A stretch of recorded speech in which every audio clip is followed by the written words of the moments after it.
My last tab is miscellaneous. So this is anything that didn't really have a good spot earlier in my book.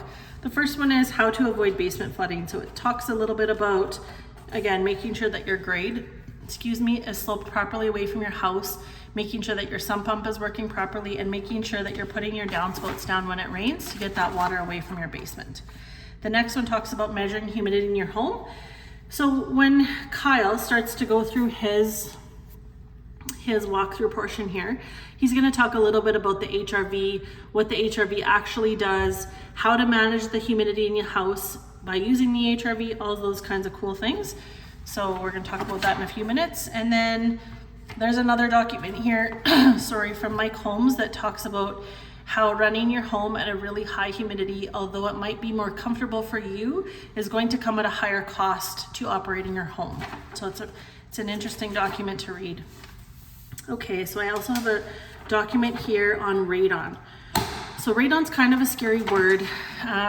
It's, usually when you hear the word radon, you also hear the word cancer in the same sentence. So this is just information, okay? So this is something that we put in our walkthrough booklets because there are specific things that we do in construction to prevent radon from entering your home, okay? So the Canadian Building Code requires us to do that.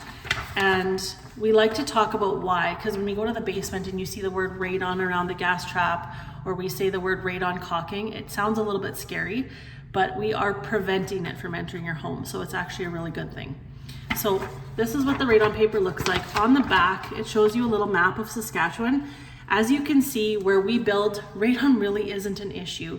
But again, it's following that building code, okay? So like I said, there's two things we do in construction. So there's the radon gas trap, which is in the basement, and it's basically like a tube that comes down, penetrates through the slab, and then runs horizontal with the concrete. That would be your remediation. If you thought you had radon in your home, that would be your way to get it out of your house, okay? So building code item number 1 is that. Number 2 is radon caulking. So we use radon caulking around the perimeter in the basement where the wall meets the floor and on any penetrations of the slab. So again, preventing radon from getting in through those cracks, okay? So that's the story with radon. If you thought radon was an issue, you can order a Doppler kit. I think it's from the Lung Association. And basically you'd throw that into your basement for 3 months. It would get a reading. You'd send it into them, and then they'd send you an email back saying, okay, here's the radon emissions for your basement, okay? Last item in this book is the heat recovery ventilator. So again, talking about the HRV and the ventilation system that we have fixed into the home. Lots of information in that document if you want to read it. Kyle's going to go through it again while we do the mechanical, but if you have further questions, you can go through the document or you can always give us a call. We're happy to do that.